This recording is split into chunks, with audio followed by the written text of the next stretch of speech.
بسم الله الرحمن الرحيم. إن الحمد لله نحمده ونستعينه ونستغفره ونعوذ بالله من شرور أنفسنا ومن سيئات أعمالنا. من يهده الله فلا مضل له ومن يضلل فلا هادي له، وأشهد أن لا إله إلا الله وحده لا شريك له، وأشهد أن محمدا عبده ورسوله صلى الله عليه وعلى آله وصحبه وسلم. يا أيها الذين آمنوا اتقوا الله حق تقاته ولا تموتن إلا وأنتم مسلمون. يا أيها الذين آمنوا اتقوا الله وقولوا قولا سديدا يصلح لكم أعمالكم ويغفر لكم ذنوبكم، ومن يطع الله ورسوله فقد فاز فوزا عظيما. فإن أصدق الحديث كتاب الله، وخير الهدي هدي محمد صلى الله عليه وسلم، وشر الأمور محدثاتها، وكل محدثة بدعة، وكل بدعة ضلالة، وكل ضلالة في النار. أما بعد، حياكم الله معشر الفضلاء. نجتمع في دار القرآن والحديث التابعة لجمعية الرشاد للثقافة والتنمية، نتدارس العلم الشرعي ونتدارس الخير ونتعاون على البر والتقوى، ونحن نرجو من الله تعالى أن يرزقنا بهذا علما نافعا، وأن يكتب لنا أجر حبس أنفسنا على التعلم والتعليم. فإن النبي صلى الله عليه وسلم بشر ببشارة عظيمة، فقال صلى الله عليه وسلم: من يرد الله به خيرا يفقهه في الدين. وقال صلى الله عليه وسلم: ما جلس قوم مجلسا يذكرون الله إلا حفتهم الملائكة وغشيتهم الرحمة ونزلت عليهم السكينة وذكرهم الله في من عنده. ونحن أيها الإخوة في هذه الليلة سنقرأ في كتاب جديد بعدما ختمنا رسالة الفرق بين النصيحة والتعيير لابن رجب الحنبلي رحمه الله تعالى. نفتتح في هذه الليلة الطيبة مع هذه الوجوه الطيبة كتاب مراقي الوعي.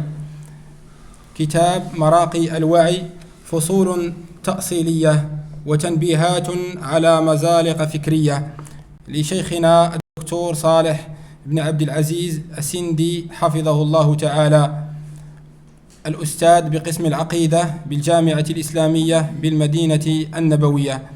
وقد شرفت وأكرمت من الله تبارك وتعالى بالتعلم والجلوس بين يدي هذا الشيخ العالم الذي له جهود جبارة ومشكورة وعظيمة في تعليم العقيدة الصحيحة والمنهج السليم.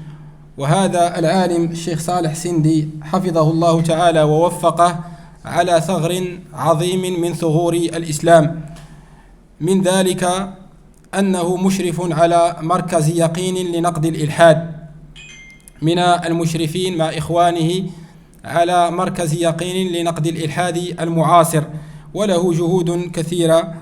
نسأل الله تبارك وتعالى أن يحفظه وأن يوفقه وأن يبارك في دعوته، كما نسأله سبحانه وتعالى أن يحفظ جميع علمائنا وأن يبارك في دعوتهم.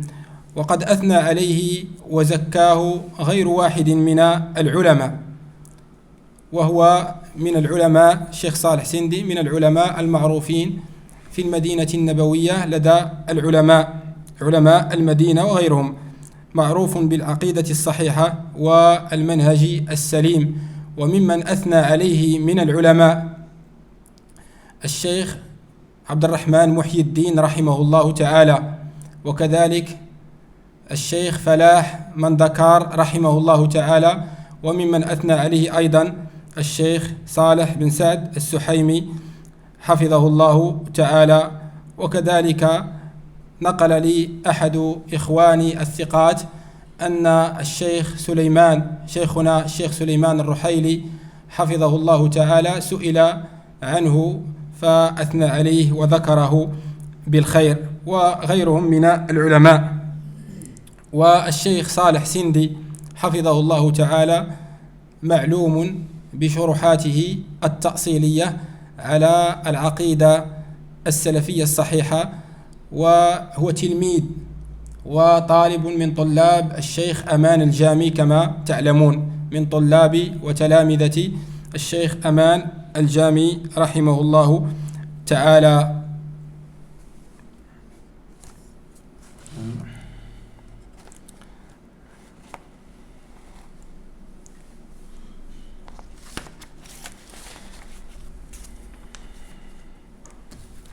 عنوان الكتاب الذي سنشرع في قراءته والتعليق عليه بما يفتح الله سبحانه وتعالى: مراقي الوعي، فصول تأصيلية وتنبيهات على مزالق فكرية، هكذا سماه مؤلفه وصاحبه حفظه الله تعالى.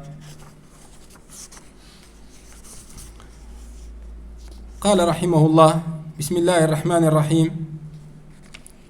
الحمد لله الذي أرسل رسوله بالهدى ودين الحق ليظهره على الدين كله وكفى بالله شهيدا، وأشهد أن لا إله إلا الله وحده لا شريك له إقرارا به وتوحيدا، وأشهد أن نبينا محمدا عبده ورسوله صلى الله عليه وعلى آله وصحبه وسلم تسليما مزيدا. أما بعد، هذا الكتاب في أصل هذا الكتاب حلقات إذاعية ألقيتها، يعني هذا كلام المؤلف رحمه الله، يقول: حلقات إذاعية ألقيتها عام 40 و400 وألف هجرية في برنامج وعي بإذاعة القرآن الكريم بالمملكة العربية السعودية. فهذا هو أصل الكتاب، أنه حلقات إذاعية ألقيت في برنامج وعي بإذاعة القرآن الكريم بالمملكة العربية السعودية، ثم طبعت في هذا الكتاب بعد مراجعة صاحبها ليعم الانتفاع بها. والحاجة ماسة أيها الإخوة للاستفادة من هذه الحلقات ومن هذا الكتاب الذي طبع وخرج لينتفع به الناس. لماذا؟ لأن هذا الكتاب يعالج قضايا مهمة عقدية تشتد الحاجة إليها، ولا سيما في هذا الزمن، مع تنبيهات نبه حفظه الله تعالى في هذه الحلقات على مزالق فكرية ومذاهب ردية ومغالطات عقلية منتشرة بين الناس وفي القنوات وفي الفضائيات وغيرها من وسائل التواصل والشبكات. ومن النافع أيها الإخوة، من النافع أن نحرص جميعا على نشر هذه الحلقات بين من نعرف من الناس، وخاصة من نعرفه أنه يعمل في سيارات الأجرة، وكذلك من يعمل في سياقة الشاحنات، وغيرهم ممن يقضون أوقاتا طويلة في السفر وقطع الطريق. فإن الاستماع إلى هذه الحلقات أثناء القيادة فرصة طيبة لاغتنام الوقت فيما ينفع، وفرصة طيبة لإفادة الركاب. وتزداد أهمية ذلك في هذا العصر الذي كثرت فيه الشبهات الفكرية والأفكار الإلحادية والمغالطات العقلية، والتي تستهدف جميع شرائح المجتمع وبالذات الشباب. فمثل هذه البرامج العلمية تسهم في بناء الوعي الشرعي وتقوية اليقين والتحصين من هذه المذاهب الفكرية المعاصرة الهدامة وهذه الانحرافات العقدية المسمومة. وأنتم تعلمون أن آخر ما سمعنا أنهم أنشأوا مركزا سموه مركز تكوين المرتدين في المغرب، بإشراف نخبة من أهل الشر وشياطين الإنس الذين يريدون إفساد عقائد المسلمين ونشر الإلحاد والكفر في بلادنا، وينفقون على ذلك المليارات أيها الإخوة لنشر باطلهم. فلا بد من الدفاع عن الدين وعن عقيدتنا، ومن هنا تظهر أهمية هذه الدروس وهذا الكتاب الذي سنتدارسه كل جمعة بإذن الله عز وجل. وهذا الكتاب يعنى بتأصيل العقيدة الصحيحة وتعريف الشباب بالمزالق الفكرية والشبهات المعاصرة. قال رحمه الله تعالى: أما بعد، ففي ظل الغزو العقدي المكثف والصراع الفكري الشديد لا غنى عن الحصانة اليقظة والوعي الرشيد. ففي ظل الغزو العقدي، هناك غزو عقدي يغزون أيها الإخوة من أهل الكفر والإلحاد، يغزوننا في ديننا ويدرسون ويخططون لهدم عقيدتنا وإفساد شبابنا. هذا الغزو العقدي وصفه المؤلف رحمه الله تعالى بأنه مكثف، يعني يبذلون فيه جهدا مكثفا وينفقون عليه المليارات لكي ينجح. قال: ففي ظل الغزو العقدي المكثف والصراع الفكري الشديد لا غنى عن الحصانة اليقظة والوعي الرشيد، وإن من الواجبات المتحتمات اليوم على كل قادر السعي في التذكير والتحذير وبذل النصح وبث الوعي، إذ ليس يخفى أن كثيرا من شباب المسلمين وفتياتهم باتوا في مرمى سهام أعداء الله الذين يمطرونهم صباح مساء بوابل من قذائف التشكيك، ومن لم يتدرع منهم بدرع حصينة من العلم والتقوى نهشت فيه الشبهات وتلاعبت به الأهواء. هذا من الأمور الواجبة المتحتمة على كل مسلم قادر أن يسعى في التذكير والتحذير، أن يذكر نفسه وأن يذكر إخوانه كل من يعرف بالعقيدة الصحيحة، وأن يحذر كل من يعرف من العقائد الفاسدة. والله تبارك وتعالى يقول: وذكر فإن الذكرى تنفع المؤمنين. ويقول سبحانه وتعالى: وكذلك نفصل الآيات ولتستبين سبيل المجرمين. فلا بد من التذكير والتحذير. وما هذه الدروس المقامة المنعقدة في هذه الدار المباركة إلا تذكيرا وتحذيرا لنا ولغيرنا، تذكيرا بالعقيدة الصحيحة وتحذيرا من العقائد الفاسدة، ومن العقائد الفاسدة والمذاهب الهدامة والأفكار السيئة، الإلحاد والعلمانية والليبرالية والاشتراكية والديمقراطية وغيرها من الأفكار الخطيرة الهدامة السيئة. قال: وبذل النصح وبث الوعي، إذ ليس يخفى أن كثيرا من شباب المسلمين وفتياتهم باتوا في مرمى سهام أعداء الله. لماذا الشباب؟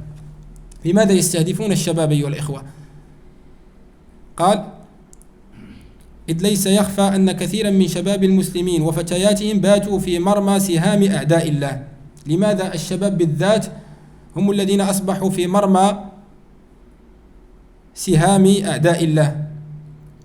لأن الشباب هم ذروة المجتمع، هم نواة المجتمع، وهم الفئة الأكثر تأثيرا في مستقبل المجتمعات، فهم رجال الغد. شباب اليوم هم رجال الغد، ولذلك تتجه إليهم وتسعى مختلف التيارات الفكرية إلى مخاطبتهم وإقناعهم. فمن كسب الشباب اليوم كان له أثر كبير في المجتمع غدا. ومن لم يتدرع، يقول حفظه الله تعالى: ومن لم يتدرع منهم بدرع حصينة من العلم والتقوى نهشت فيه الشبهات وتلاعبت به الأهواء. فيحتاج الشباب وجميع الناس إلى علم وإلى تقوى، إلى علم يحميهم من الشبهات، وإلى تقوى ودين يحميهم من الشهوات. فبالعلم يعرف الحق من الباطل، وبالعلم يستطيع الناس ويستطيع الشباب، يستطيع الإنسان أن يميز بين الهدى والضلال. وبالتقوى والدين يحمي نفسه من الشهوات، ويستطيع أن يمتثل أمر ربه عز وجل وأن يجتنب نهيه. وقد جمع الله سبحانه وتعالى بين العلم النافع وبين التقوى والعمل الصالح في آيات عديدة، من ذلك قول الله سبحانه وتعالى: هو الذي أرسل رسوله بالهدى ودين الحق ليظهره على الدين كله ولو كره المشركون. قال أهل العلم: هو الذي أرسل رسوله بالهدى، الهدى هو العلم النافع، ودين الحق هو العمل الصالح.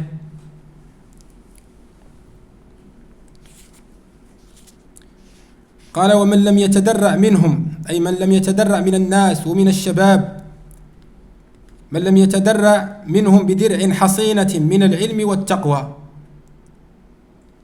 نهشت فيه الشبهات وتلاعبت به الأهواء.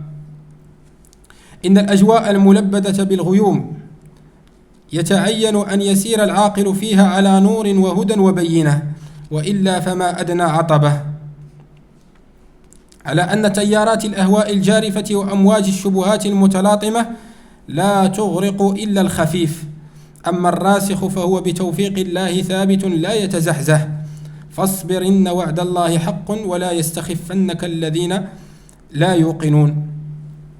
وكما ذكر شيخ الإسلام ابن تيمية رحمه الله تعالى أن بالصبر واليقين تنال الإمامة في الدين، وهذه الآية فيها هذا المعنى. قال سبحانه وتعالى فاصبر، الصبر، وختم الآية بقوله ولا يستخفنك الذين لا يوقنون. وقال ربنا عز وجل وجعلنا منهم أئمة يهدون بأمرنا لما صبروا وكانوا بآياتنا يوقنون. بالعلم واليقين تدفع الشبهات، وبالصبر تدفع الشهوات، ولا سيما في هذا الزمن أيها الإخوة الذي كثرت فيه الفتن، فتن الشبهات وفتن الشهوات. وقد قال صلى الله عليه وسلم بادروا بالأعمال فتنا كقطع الليل المظلم يمسي الرجل فيها مؤمنا ويصبح كافرا، ويصبح الرجل فيها مؤمنا ويمسي كافرا يبيع دينه بعرض من الدنيا، أو كما قال صلى الله عليه وسلم. قال على أن تيارات الأهواء الجارفة وأمواج الشبهات المتلاطمة لا تغرق إلا الخفيف الذي ليس عنده صبر ولا يقين وليس عنده علم. أما الراسخ أي الراسخ في العلم، الراسخ في اليقين، الراسخ في الإيمان، فهو بتوفيق الله ثابت لا يتزحزح. إن الراسخين علما وإيمانا، قال حفظه الله إن الراسخين علما وإيمانا على يقين أن الضلال المزخرف سراب، وأن الحق بين جلي، ودين الله ظاهر ومنصور قطعا، وإنما هو الابتلاء ليبلوكم أيكم أحسن عملا، وليميز الله الخبيث من الطيب، والله غالب على أمره. والحق منصور وممتحن فلا تعجب فهذه سنة الرحمن. والحق منصور وممتحن فلا تعجب فهذه سنة الرحمن، وبذاك يظهر حزبه من حربه، ولأجل ذاك الناس طائفتان. قال إن الراسخين علما وإيمانا، أي من كان راسخا في العلم وفي الإيمان على يقين أن الضلال المزخرف، وما أكثر الضلال المزخرف في هذا الوقت،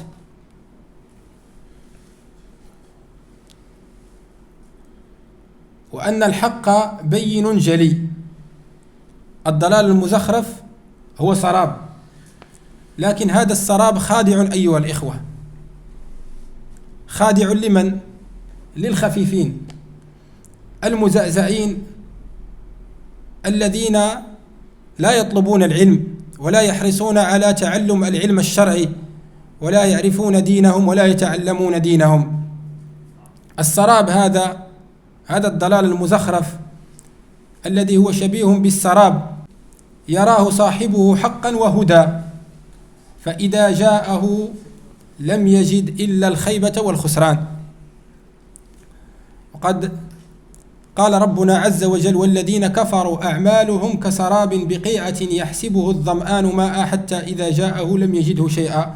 وأنتم تعرفون السراب من بعيد يظهر لكم أنه شيء، عندما يقترب الإنسان منه لا يجد شيئا. هكذا الضلال المزخرف، هكذا الضلال المزخرف سراب لكنه خادع، يراه صاحبه حقا وهدى، لكن إذا جاءه لم يجد إلا الخيبة والخسران. والذين كفروا أعمالهم كسراب بقيعة يحسبه الظمآن ماء حتى إذا جاءه لم يجده شيئا ووجد الله عنده فوفاه حسابه.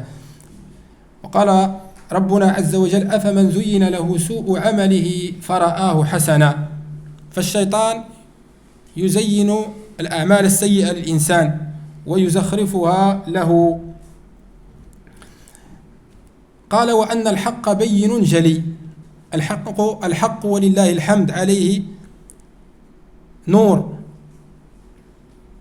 وهو جلي واضح لمن وفقه الله سبحانه وتعالى، لكن من أعمى الله بصيرته فإنه لا يرى الحق حقا، وإنما يضل وينحرف. ألم ترى أن الحق تلقاه أبلجا وأنك ترى باطل القول لجلجا. وقال الآخر فدعني من بنيات الطريق فهذا الحق ليس به خفاء، ودين الله ظاهر منصور قطعا. قال سبحانه وتعالى هو الذي أرسل رسوله بالهدى ودين الحق ليظهره على الدين كله. دين الله محفوظ ومنصور وعال على جميع الأديان، وإنما هو الابتلاء والاختبار والامتحان. فنحن نختبر أيها الإخوة في هذا الزمن الذي فيه هذه المذاهب الفكرية وهذه التيارات المنحرفة، فمن كان صابرا على دينه متمسكا بسنة نبيه صلى الله عليه وسلم معتصما بربه عز وجل ومتفقها في دينه، فإنه ينجو من هذه الانحرافات ويعصمه الله سبحانه وتعالى من هذه الانحرافات. لكن الخوف على من ترك طلب العلم وترك الصبر على دين الله سبحانه وتعالى والتجأ إلى هذه الأفكار وألقى سمعه لأهل هذه الأفكار ليبلوكم أيكم أحسن عملا. وقال سبحانه وتعالى ما كان الله ليذر المؤمنين على ما أنتم عليه حتى يميز الخبيث من الطيب. فالاختبار الحكمة منه ليميز الله الخبيث من الطيب ليتبين الصادق من الكاذب، والله غالب على أمره. ثم ذكر أبيات لابن القيم رحمه الله تعالى والحق منصور وممتحن فلا تعجب فهذه سنة الرحمن، سنة الله عز وجل الكونية في الأرض أنه يمتحن الناس ليتبين الصادق من الكاذب والمؤمن من المنافق. أحسب الناس أن يتركوا أن يقولوا آمنا وهم لا يفتنون ولقد فتنا الذين من قبلهم فليعلمن الله الذين صدقوا وليعلمن الكاذبين. قال هذا وفي الصفحات التي بين يديك أيها القارئ الكريم فصول من مباحث عقدية ومسارب فكرية تشتد الحاجة إلى تأصيلها وبيان لوجه الصواب في قضايا ساخنة كثر الأخذ فيها والرد، مع تنبيهات على مزالق فكرية ومذاهب ردية ومغالطات عقلية. والله تعالى المسؤول أن يجعلها نافعة لعباده مقبولة عنده إنه قريب مجيب. أخي محمد اقرأ علينا الفصول التي اشتمل عليها هذا الكتاب فهرس المحتويات.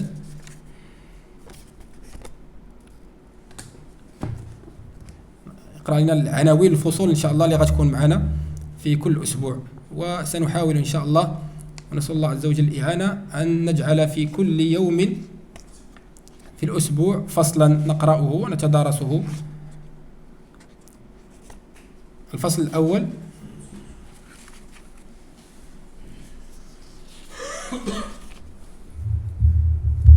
بسم الله الرحمن الرحيم وصلى الله وسلم على نبينا محمد وعلى آله وصحبه أجمعين. اللهم اغفر للسامعين والوالدين والسامعين والحاضرين.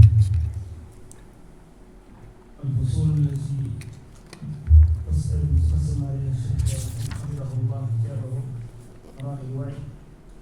المقدمة نعم المقدمة قرأناها. الفصل الأول التحديات التي تواجه الشباب. ما هي الصعوبات، ما هي العقبات التي تواجه الشباب في دينهم في أخلاقهم في سلوكهم. الفصل الثاني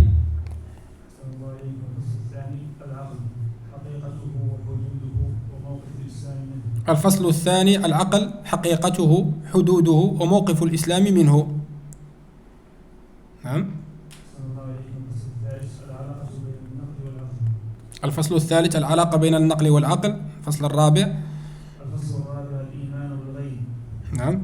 الفصل الخامس براهين نبوة نبينا محمد صلى الله عليه وسلم. نعم 4 فصول، الفصل الخامس والسادس والسابع والثامن كلها في براهين نبوة نبينا محمد صلى الله عليه وسلم. الفصل التاسع مشكلة الشر التي يدخل منها أهل الإلحاد فيشككون الناس في دينهم وعقيدتهم، مشكلة الشر، وستأتي معنا إن شاء الله. أحسن الله إليكم. الفصل العاشر لله حكمة بالغة. الفصل الحادي عشر الهداية والإضلال. الفصل الثاني عشر الاحتجاج بالقدر على المعاصي. الفصل الثالث عشر نسبية الحقيقة. الفصل الرابع عشر بين الشك واليقين. الفصل الخامس عشر دعوت فلم يستجب لي. الفصل السادس عشر الحرية بين الإطلاق والتقييد. الفصل السابع عشر فوضى القراءة والتلقي. الفصل الثامن عشر المنهج الصحيح في التعامل مع الشبهات. الفصل التاسع عشر المنهج الصحيح في التعامل مع اختلاف العلماء. الفصل 20 حاجتنا إلى الدين. الفصل 21 حقوق السنة على الأمة. الفصل 22 حجية السنة. الفصل 23 حفظ السنة. الفصل 24 شبهات أعداء السنة. الفصل 25 حدود العلم الطبيعي أي التجريبي. الفصل 26 بين الإتقان والسلطة. الفصل 27 وضعية التطور في الميزان. الفصل 28 الإلحاد تناقلات ومغالطات. الفصل 29 الوسوسة في الإيمان. الفصل 30 أهمية التحسين العقدي. الفصل 31 سؤالات عن العبادة. الفصل 32 الأبراج حقيقة من خيال. الفصل 33 كيف نفهم الأدلة الشرعية. الفصل 34 كيف نفهم الأدلة الشرعية. الفصل 35 فلسفة الطاقة في الميزان. الفصل 36 مزالق في التفكير. وصية وخاتمة. نعم جزاك الله خيرا وبارك. كم بقي من الوقت أخي؟